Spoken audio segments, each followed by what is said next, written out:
motivator, innovator, decision maker, business strategist, and humanitarian. A man of courage and conviction with great faith in the free enterprise system. An executive who ran his business and personal lives on the highest plane of morality.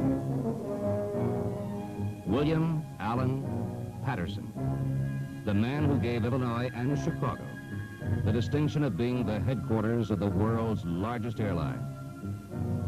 He did it in an era of pioneering, when every move was a gamble and every success was a breakthrough. Pat was born on a bright October day in 1899 on a windswept sugar plantation on the tropic island of Oahu, Hawaii. When he was 13, Pat's widowed mother moved to San Francisco, leaving him at the Honolulu Military Academy. But Pat sneaked out of the academy one day and headed for the wharf. There he persuaded the skipper of a schooner to take him on as cabin boy in exchange for his passage to San Francisco. That was Pat's first major decision, an awesome one for a boy so young. Later, he would make countless others, decisions that affected the personal lives of customers, employees, and stockholders of United Airlines. In San Francisco, Pat sailed through grammar school with ease. His mother hoped he would continue on to high school. But Pat answered a help-wanted ad in the newspaper and got a job as an office boy in San Francisco's Wells Fargo Bank. So, with job hunting out of the way, Pat turned his attention to self-improvement and spent the next 13 years in night school. By 1927, Pat was assistant to the vice president in charge of new business loans. While his boss was out to lunch one day, Pat had his first encounter with commercial aviation. A stranger approached and after much hesitation confided that he was looking, not very hopefully, for a $5,000 loan. The stranger was Vern Gorst, founder and president of Pacific Air Transport. He was toying with the idea of recovering the engine from an airplane that had plunged into San Francisco Bay. Pat talked the Pioneer Airman into forgetting the engine. Salt water would have damaged the delicate engine components. But he was curious, intrigued by this fledgling industry. So Pat joined Gorst on a visit to the airline's base at Crissy Field, and a lifelong love affair with commercial aviation began. The loan eventually found its way to Gorst's pocket, and Pat found himself on the carpet. Pat's boss didn't think much of the flying machine business, and he was concerned that if the loan went sour, young Patterson would lose confidence in himself. But Pat stayed close to the aviators. Even after the loan was repaid, he continued to hang around the little airline's hangar and offices, giving counsel and answering questions. Eventually, Gorst, on Pat's advice, sold his company to Boeing Air Transport.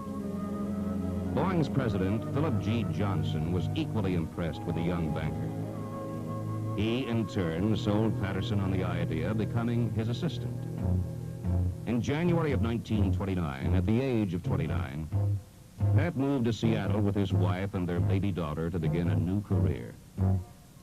Things in Seattle moved swiftly, even for the energetic Pat. In 16 months, he was made Assistant Secretary of Pacific Air Transport, one of the Boeing companies. Pat had an abiding respect for other people's opinion, and he listened to the suggestion of Boeing's traffic manager to add a third member to the flight crew, a flying nurse who would take tickets, serve food, and keep the passengers comfortable and happy. In short, a stewardess. Who needs helpless females aboard, complained the pilots. But Pat went ahead and hired 8 nurses, and thus was born one of the more delightful careers of the 20th century.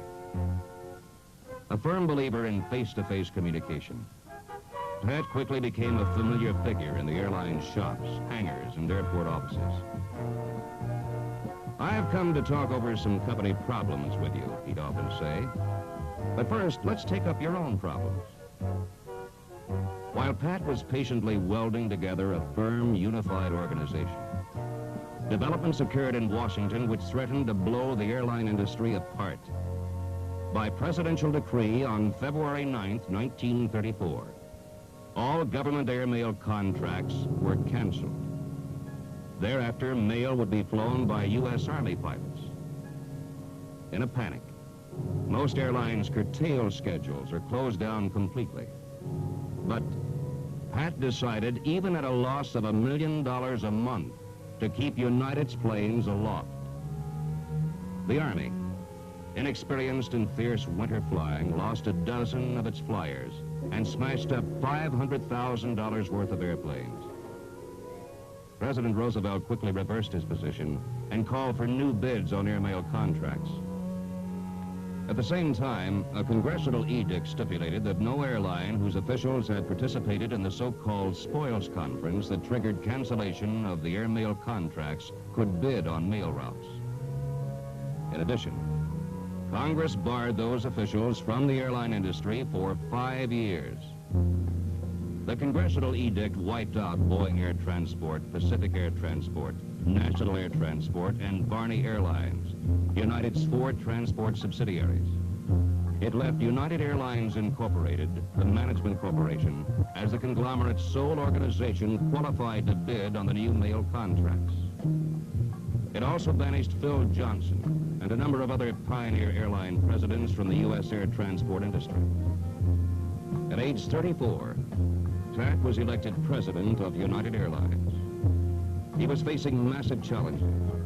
He had to bid on the routes, recoup the losses brought on by airmail cancellation, and re-equip for expanded passenger and cargo operations. Pat was busy, but not too busy to remember that the government had done his boss, Phil Johnson, a grave injustice. United filed a court suit to clear Johnson and recover the company's losses during the period of mail cancellation. The long suit, as it came to be known, dragged on for 9 years. When the case was finally settled, the court rejected United's claim for damages, but it ordered the Post Office Department to reimburse the company for mail compensation withheld during the cancellation. More important, the court officially vindicated Phil Johnson. Meanwhile, Pat set to work building up United's passenger and cargo business. One of his ideas for improving services came from his constant travels. He felt he was growing wings from the inevitable chicken dinners served aboard planes. Pat hired a dining service expert to come up with a method of providing passengers with tastier and more varied in-flight meals. The result was the first flight kitchen launched by an airline. It provided tasty food packed in thermal containers for ready service. Pat was dedicated to safety, and this dedication led to the development of the DC-4, a 4-engine Triumph designed by Douglas to operate thousands of feet above the highest mountain on the continent. Pat shared the DC-4 technology with other airlines. Safety, he said, is not something to be patented for anybody's exclusive use. United pioneered the development of autopilots, equipped a 247 as a flying laboratory, and sent a DC-3 chasing after thunderstorms for in-flight evaluation of C-band radar. The DC-3 research program ended in a $4 million project that made United the first airline whose fleet was completely radar-equipped. Knowing that planes are only as sound as the men who fly them, Pat established a medical department to keep his flyers fit. Later, he expanded this program to cover non-flight personnel as well. United's medical department became a model for the air transport industry, and in 1966, Pat received the Airline Medical Directors Association Award for his contributions to aviation medicine. It was only one of the great number of honors bestowed on Pat by a grateful industry. On accepting one of his many awards, Pat once said, "The greatest danger always in receiving an honor is for one to develop in his own mind an agreement with those who might have selected him. I appreciate your judgment, but I also want to express my gratitude for all those deficiencies I know you must have overlooked in reaching your conclusion. One of Pat's more meaningful tributes came from the International Council of Industrial Editors, which named him Communicator of the Year in 1966. It was the most appropriate honor, for Pat mastered the art of communication as few executives did.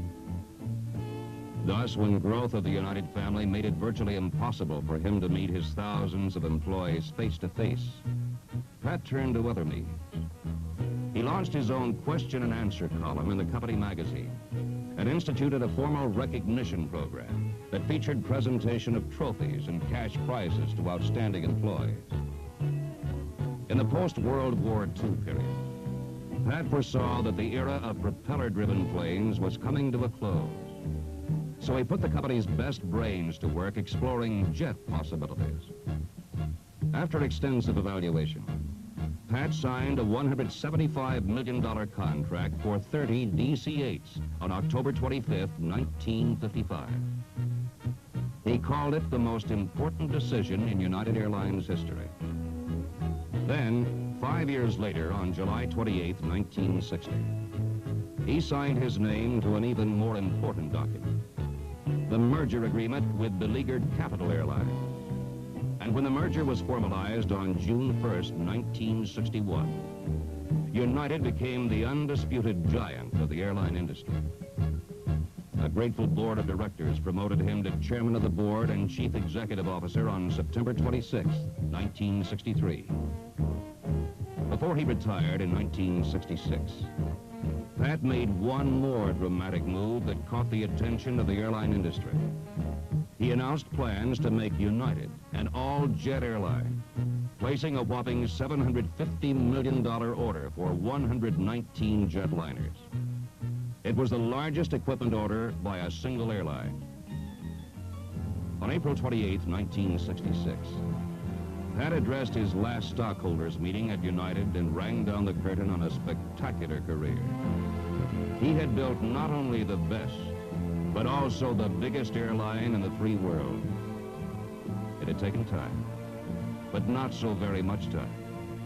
In only 4 decades, the young man with his eyes toward the skies had made a tremendous contribution to a vital industry and had become one of the most respected aviation leaders in the world. It was not a fluke. It was the man himself who made it possible. He once said, You have an idea. Hang on to it. It's the most valuable thing in the world. Nurture it, test it, and remember, you can grow a toadstool overnight, but it takes time to grow an oak. And then he added, I was engaged in what I believe to be the most thrilling industry in the world, aviation. My heart still leaps when I see a tiny two-seater plane soaring gracefully through the sky. Our great airlines awe me, yet I know they were not produced in a day or a decade. and then his parting comment. It may take years to put your idea into action, but if it has real worth, time will prove it, and you will have something that will endure.